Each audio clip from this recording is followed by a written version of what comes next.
اعوذ باللہ السمیع العلیم من الشیطان الرجیم بسم اللہ الرحمن الرحیم وَيَسْأَلُونَكَ عَنِ الرُّوحِ قُلِ الرُّوحُ مِنْ أَمْرِ رَبِّي وَمَا أُوتِيتُم مِّنَ الْعِلْمِ إِلَّا قَلِيلًا۔ گرامی قدر معزز حاضرین جمعہ، اسلامی بھائیوں، پردہ نشی عفت اسلامی ماں اور بہنیں، آج کے خطبہ جمعہ میں آپ کو روحوں کا سفر طے کرانا چاہتا ہوں۔ یہ ایسی اہم، مفید اور علمی باتیں ہیں جس سے انشاءاللہ آپ کو زبردست فائدہ ہوگا۔ بس التجا ہے کہ آپ گزشتہ بیانوں کی طرح اس بیان کو بھی ہمہ تنگوش ہو کر سماعت فرمائیں۔ اللہ تعالی ہم سب کو اس بات کی توفیق عطا فرمائے۔ تو اللہ تعالیٰ کی توفیق سے آج کے خطبہ جمعہ میں جس عنوان کی مناسبت سے چند گزارشات لے کر کے حاضر ہوا ہوں، وہ عنوان ہے روح کی حقیقت کیا ہے۔ ہمارے جسم میں، آپ کے جسم میں جو روح ہے، اس کی کیا حقیقت ہے؟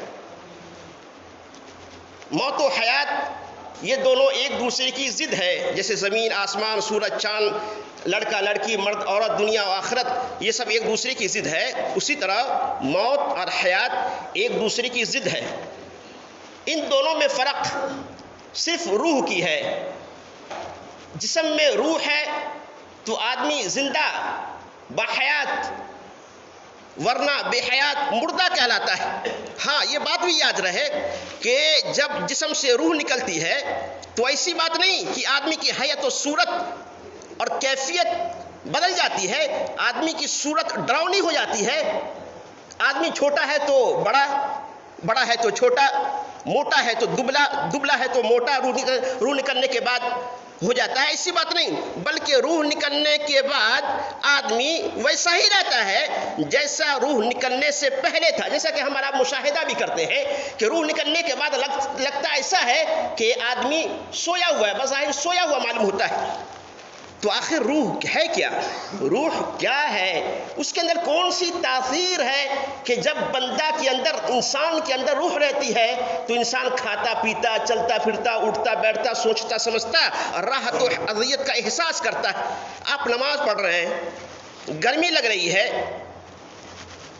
کسی بندہ نے پنکھا چالو کر دیا، آپ کی نگاہ تو سجدے کی جگہ پہ ٹکی ہوئی ہے، آپ نے پنکھا کو دیکھا نہیں، لیکن پنکھا چالو ہونے کی وجہ سے جو راحت ملتی ہے اس کی وجہ سے آپ کو احساس ہو جاتا ہے کسی بندہ نے پنکھا چالو کیا ہے۔ آپ جا رہے ہیں، چلتے چلتے کوئی کانٹا چبھ جاتا ہے، آپ کو فوراً اذیت اور تکلیف ہوتی ہے، اور اس تکلیف کی وجہ سے آپ یہ احساس کرتے ہیں کہ شاید کوئی چیز پاؤں میں چبھ گئی ہے۔ تو یہ راحت اور اذیت کا احساس کیوں ہوتا ہے؟ اس لیے ہوتا ہے کہ ہمارے جسم میں روح ہے، تو جب تک جسم میں روح رہتی ہے تب تک راحت اور اذیت کا احساس ہوتا ہے، لیکن جب روح جسم سے نکل جائے تو انگلی کو کاٹ بھی دیا جائے تو بھی احساس نہیں ہوتا ہے، حتیٰ کہ مثلا کر دیا جائے تو بھی انسان کو احساس نہیں ہوتا ہے۔ پوسٹ مارٹم کے موقع پر لاش کی کس طرح بے حرمتی کی جاتی ہے، تو کیا میت کو، مردہ کو تکلیف ہوتی ہے؟ بولو نہیں نا۔ کیوں؟ اس لیے کہ روح جسم سے نکل چکی ہوتی ہے۔ دنیا کی آگ جہنم کی آگ کے مقابلہ میں کچھ نہیں ہے، لیکن اس کے باوجود ایک زندہ آدمی کو دنیا کی آگ میں ڈالیں، حالانکہ آگ میں جلانا یہ حرام ہے، انسان ہو یا جانور، کسی کو بھی آگ میں جلانا، آگ کی سزا دینا یہ بالکل حرام ہے۔ میں مثال کے لیے آپ کو یہ بات بتا رہا ہوں کہ اگر انسان کو آگ میں ڈالا جائے، دنیا کی آگ میں، تو چند لمحے میں اس کی روح جسم سے نکل جائے گی، پھر اس کا چیخنا چلانا ہمیشہ ہمیشہ کے لیے بند ہو جائے گا۔ لیکن دنیا کی آگ سے جہنم کی آگ 69 درجہ زیادہ گرم ہے۔ فَإِنَّهَا فُضِّلَتْ عَلَيْهَا ب69 جزءاً كلها مثل حرها۔ وہ آگ دنیا کی آگ سے 69 درجہ زیادہ گرم ہے، اور اس کا ہر حصہ دنیا کی آگ کے برابر گرم ہے، لیکن اس کے باوجود جب جہنمی کو جہنم کی آگ میں ڈالا جائے گا تو وہ چیخے گا، چلائے گا، تڑپے گا جہنمی، لیکن اس کے جسم سے روح نہیں نکلے گی۔ کیوں؟ اس لیے کہ روح نکل جائے تو پھر عذاب ہی نہیں رہے گا، سزا ہی نہیں رہے گی، اس کو اذیت کا احساس نہیں ہوگا۔ بات دوسرے رخ جا رہی ہے۔ تو بتلانا مقصود یہ ہے کہ جب تک جسم میں روح رہتی ہے تب تک راحت کا، اذیت کا احساس ہوتا ہے۔ تو روح آخر ہے کیا؟ کہ جب انسان کے جسم میں رہتی ہے تو انسان کھاتا پیتا، چلتا پھرتا، اٹھتا بیٹھتا، راحت و اذیت کا احساس کرتا ہے، لیکن جیسے ہی جسم سے روح نکل جائے انسان بے جان ہو جاتا ہے، یہ ساری چیزیں ختم ہو جاتی ہے، انسان کے ہاتھ پاؤں بالکل ڈھیلے ہو جاتے ہیں، سرد پڑ جاتے ہیں۔ تو آخر روح ہے کیا؟ اس کے اندر کون سی تاثیر ہے؟ یہی سوال ایک مرتبہ، جیسا کہ امام بخاری نے صحیح بخاری کتاب تفسیر باب التفسیر سورہ بنی اسرائیل میں لکھا ہے کہ یہی سوال کہ روح کیا ہے، روح کی حقیقت کیا ہے، یہودیوں نے اللہ کے نبی صلی اللہ علیہ وسلم سے کیا تھا کہ محمد صلی اللہ علیہ وسلم آپ بتائیں روح کیا ہے، اس کی کیا حقیقت ہے؟ تو اسی موقع سے اللہ تعالیٰ نے اسی آیت کا نزول کیا جو آیت عنوان کی مناسبت سے میں نے آج کے خطبہ جمعہ میں آپ کی خدمت میں پیش کی ہے۔ اللہ نے بیان کیا جب یہودیوں نے آپ سے روح کے تعلق سے سوال کیا تو اللہ نے فرمایا، اس آیت کا نزول کیا وَيَسْأَلُونَكَ عَنِ الرُّوحِ قُلِ الرُّوحُ مِنْ أَمْرِ رَبِّي وَمَا أُوتِيتُم مِّنَ الْعِلْمِ إِلَّا قَلِيلًا، سورہ بنی اسرائیل سورہ نمبر 17 آیت نمبر 85۔ روح وہ لطیف شے ہے جو کسی کو نظر تو نہیں آتی ہے۔ کسی نے روح کو دیکھا ہے؟ کیا آپ نے روح کو کبھی دیکھا ہے؟ نہیں نا، کسی نے روح کو نہیں دیکھا ہے۔ تو روح وہ لطیف شے ہے جو کسی کو نظر تو نہیں آتی ہے، لیکن ہر جاندار کی قوت و توانائی اسی روح میں مضمر ہے۔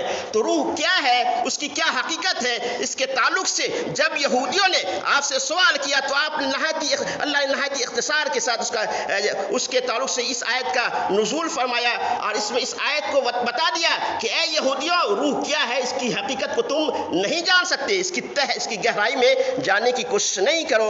روح کیا ہے، اس کا علم اللہ نے نہ تو نبیوں کو دیا ہے نہ غیر نبی کو دیا ہے۔ اللہ نے فرمایا وَيَسْأَلُونَكَ عَنِ الرُّوحِ، یہ لوگ آپ سے روح کے تعلق سے سوال کرتے ہیں۔ یسألونک عن الروح قل الروح من امر ربی، آپ کہہ دیجئے روح میرے رب کے حکم سے ہے۔ روح یہ رب کی شان ہے، اس کی حقیقت اور ماہیت کیا ہے اس کو اللہ ہی جانتا ہے، انسان نہیں جان سکتے۔ وَيَسْأَلُونَكَ عَنِ الرُّوحِ قُلِ الرُّوحُ مِنْ أَمْرِ رَبِّي وَمَا أُوتِيتُم مِّنَ الْعِلْمِ إِلَّا قَلِيلًا، کیوں؟ اس لیے کہ اللہ نے اے انسانوں تمہیں بہت کم علم دیا ہے، لہذا اس کے بنا پہ تم روح کی حقیقت کو نہیں جان سکتے۔ تو موت و حیات کے درمیان فرق صرف روح کی ہے، اور موت و حیات کے 4 مراحل ہیں۔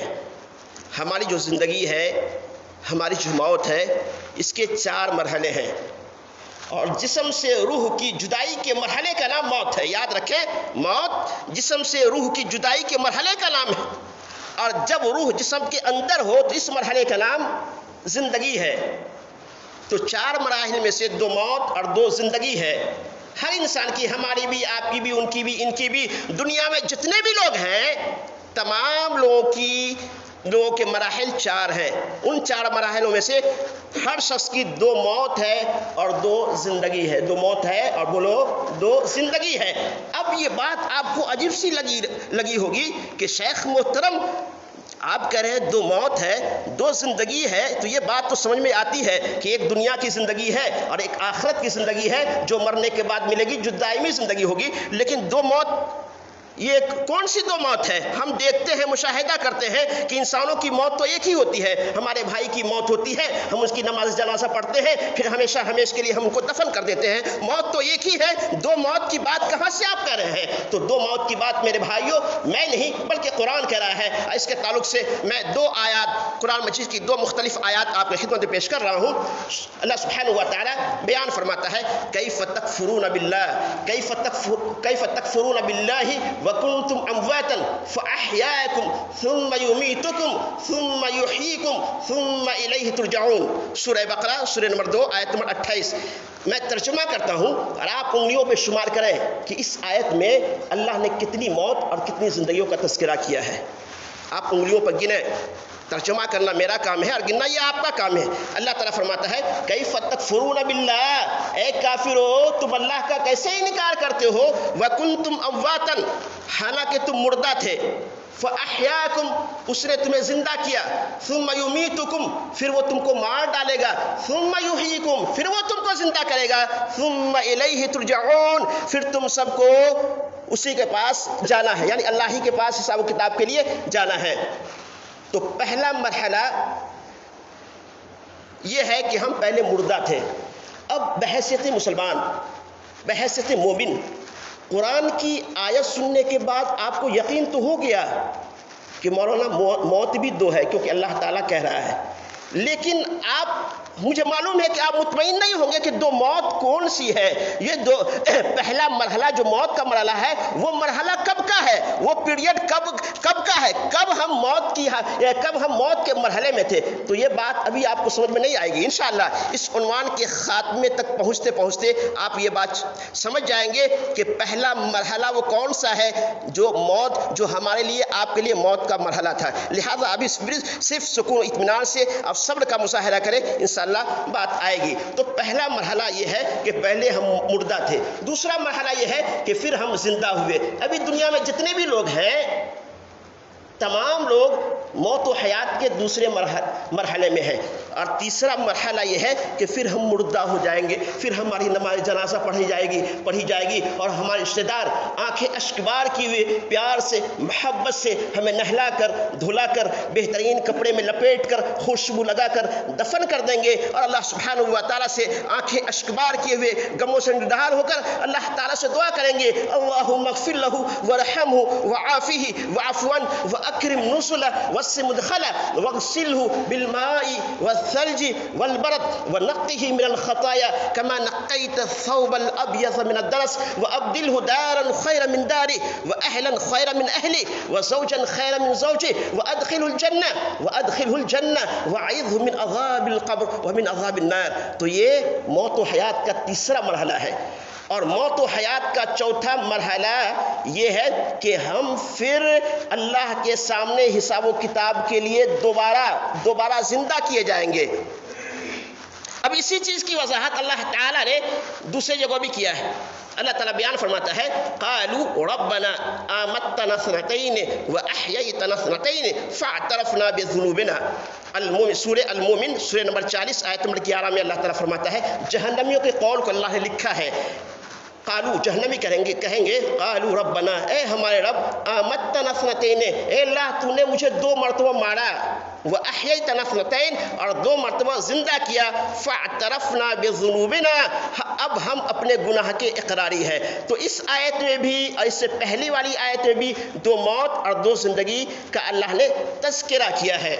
اب موت اور زندگی یہ دونوں اللہ کی مخلوق ہے، جس طرح سے روح ہمارا آپ اللہ کی مخلوق ہے، اسی طرح موت و حیات بھی اللہ کی مخلوق ہے۔ اور اس کو اللہ تعالیٰ نے کیوں پیدا کیا ہے؟ اس لیے پیدا کیا ہے، الذی خلق الموت والحیات لیبلوکم ایکم احسن عملا۔ سورہ ملک کی آیت نمبر 2 ہے کہ اللہ تعالیٰ نے زندگی اور موت کو اس لیے پیدا کیا تاکہ وہ آزمائے کہ تم میں سے دنیا میں اچھا عمل کون کرتا ہے۔ تو تینوں آیات میں اللہ نے پہلے موت پھر زندگی کا تذکرہ کیا۔ معلوم یہ ہوا کہ اس زندگی سے پہلے کا ہمارا اور آپ کا جو مرحلہ تھا وہ موت کا مرحلہ تھا۔ اب وہ موت کا مرحلہ کون تھا؟ کب سے کب تک ہم موت کے مرحلے میں تھے، کب سے کب تک موت کی مدت تھی؟ آئیے اب اس کو تفصیل سے سماعت فرماتے ہیں۔ جب اللہ تعالیٰ نے حضرت آدم علیہ السلام کو پیدا فرمایا تو تخلیق آدم کے بعد قیامت تک جتنی بھی روحیں آنے والی تھیں، ان تمام روحوں کو بھی اللہ تعالیٰ نے پیدا کیا اور آدم علیہ السلام کے پشت سے نکالا۔ یہ بہت نہایت ہی اہم علمی باتیں ہیں، غور سے سنیں۔ پیدا کیا روحوں کو اور آدم علیہ السلام کے پشت سے نکالا اور ان کو جمع کیا. ان میں ہم بھی تھے، آپ بھی تھے، یہ بھی تھے، وہ بھی تھے، ہمارے آپ کے دادا بھی تھے، دادی بھی تھی، نانا بھی تھے، نانی بھی تھی، ابا بھی تھے، امی بھی تھے، ہماری آپ کی شریک حیات بھی تھی. اسی طرح یہی نہیں بلکہ ان روحوں میں حضرت نوح بھی تھے، حضرت شیس بھی تھے، حضرت ادریس بھی تھے، حضرت ابراہیم بھی تھے، حضرت اسحاق بھی تھے، حضرت اسماعیل بھی تھے، حضرت یعقوب بھی تھے، حضرت یوسف بھی تھے، موسیٰ کلیم اللہ بھی تھے، عیسیٰ روح اللہ بھی تھے، ہمارے آپ کے نبی محمد رسول اللہ صلی اللہ علیہ وسلم بھی تھے. الغرض قیامت تک جتنے بھی لوگ آئیں گے، تمام لوگوں کی روحیں اس وقت موجود تھی جب اللہ تعالیٰ نے آدم کی پشت سے روحوں کو نکالا. اور کیوں نکالا؟ آئیے سنیے قرآن. اللہ تعالیٰ بیان فرماتا ہے وَإِذْ أَخَذَ رَبُّكَ مِنْ بَنِي آدَمَ مِنْ ظُهُورِهِمْ مِنْ ذُرِّيَّتِهِمْ وَأَشْهَدُهُمْ عَلَىٰ أَنفُسِهِمْ أَلَسْتُ بِرَبِّكُمْ قَالُوا بَلَىٰ شَهِدْنَا أَن تَقُولُوا يَوْمَ الْقِيَامَةِ إِنَّا كُنَّا عَنْ هَٰذَا غَافِلِينَ. سورہ الاعراف سورہ نمبر 7 آیت میں 172. اللہ تعالیٰ فرماتا ہے وَإِذْ أَخَذَ رَبُّكَ مِنْ بَنِي آدَمَ، جب آپ کے رب نے بنی آدم یعنی اولاد آدم کی پشت سے ان کی اولاد کو نکالا، ان کی ذریت کو نکالا. وَأَشْهَدَهُمْ عَلَىٰ أَنفُسِهِمْ، اور ان سے انہی کے بارے میں اقرار لیا، عہد لیا. کیا لیا؟ الستُ بربکم. کیا کہا اللہ نے؟ الستُ بربکم، کہ کیا میں تمہارا رب نہیں ہوں؟ ہم نے بھی، آپ نے بھی، قارون نے بھی، ہارون نے بھی، فرعون نے بھی، شداد نے بھی، کافروں نے بھی، مشرکوں نے بھی، یہودیوں نے بھی، نصاروں نے بھی، پیروں نے بھی، مریدوں نے بھی. الغرض دنیا میں جتنے لوگ ہیں، جتنے مذاہب کے ماننے والے لوگ دنیا میں پائے جاتے ہیں، تمام مذاہب کے ماننے والوں نے اقرار کیا تھا. کیا اقرار کیا تھا؟ جب اللہ نے پوچھا تھا الستُ بربکم، کیا میں تمہارا رب نہیں ہوں، تو سب نے کیا کہا تھا؟ قالوا بلا شہیدنا، ہاں اللہ کیوں نہیں، یقیناً تو ہمارا رب ہے. قالوا بلا شہیدنا، ہم اس پر گواہ بنتے ہیں. اب یہ کام اللہ نے کیوں کیا؟ تخلیق آدم کے بعد اللہ تعالیٰ نے اولاد آدم سے یہ گواہی کیوں لی؟ اس لیے کہ ان تقولوا یوم القیامہ انا کنا عن ھذا غافلین، تاکہ قیامت کے دن لوگ یہ نہ کہہ سکے اے اللہ ہم تو اس سے غافل تھے. یعنی اللہ قیامت کے دن اللہ تعالیٰ لوگوں کو حساب و کتاب کے بعد فرما برداروں کو جنت میں داخل کرے گا، نافرمانوں کو جہنم میں داخل کرے گا، نافرمانوں کو عذاب دے گا. تو کوئی نافرمان بندہ، کافر و مشرک بندہ یہ نہ کہے کہ اے اللہ ہمیں معلوم ہی نہیں تھا تو میرا رب ہے، اے اللہ ہمیں معلوم ہی نہیں تھا کہ ہمیں صرف تیری ہی عبادت کرنی چاہیے. تو یہ بات نہ کہہ سکے، یہ نہ کہے انا کنا عن ھذا غافلین، اے اللہ ہم تو اس سے بے خبر تھے. اسی لیے اللہ تعالیٰ نے تمام لوگوں سے، تمام اولاد آدم سے یہ گواہی لی. اسی پر اللہ تعالیٰ نے بس نہیں کیا بلکہ اللہ نے نبیوں کا سلسلہ بھی جاری کیا، اور تمام نبیوں نے اسی چیز کی دعوت دی جس کا اقرار ہم نے، آپ نے، انسانوں نے اللہ کے سامنے کیا تھا کہ اے اللہ تو میرا رب ہے. تو تمام انبیاء کرام کی دعوت یہی رہی کہ تمہارا رب اللہ لا الہ الا اللہ، لا الہ الا اللہ. جتنے بھی انبیاء کرام آئے، تمام انبیاء کرام. ضعیف حدیث کے پیش نظر ایک مسند احمد کی ایک حدیث گرچہ ضعیف حدیث ہے، اس کی بنا پہ علماء کہتے ہیں 1,24,000 انبیاء کرام کو اللہ تعالیٰ نے مبعوث فرمایا. تو تمام انبیاء کرام نے اسی چیز کی دعوت دی کہ اللہ کے علاوہ کوئی معبود نہیں ہے، تم اسی کی عبادت کرو. انشاءاللہ اس کی بات کی جو باتیں ہیں آئندہ خطبہ جمعہ میں آپ کے سامنے پیش کیے جائیں گے. باری تعالیٰ سے دعا ہے کہ باری تعالیٰ ہمیں اور آپ کو، تمام لوگوں کو نیک سمجھ کی توفیق عطا فرمائے، ہر غیب کی چیزوں پر ایمان رکھنے کی توفیق ارزانی بخشے. جب تک اللہ تعالیٰ ہم مسلمانوں کو زندہ رکھنا چاہتا ہے اسلام پر رکھے، جب بھی خاتمہ ہو ایمان کی حالت میں خاتمہ ہو. آمین. وآخر دعوانا الحمدللہ رب العالمین.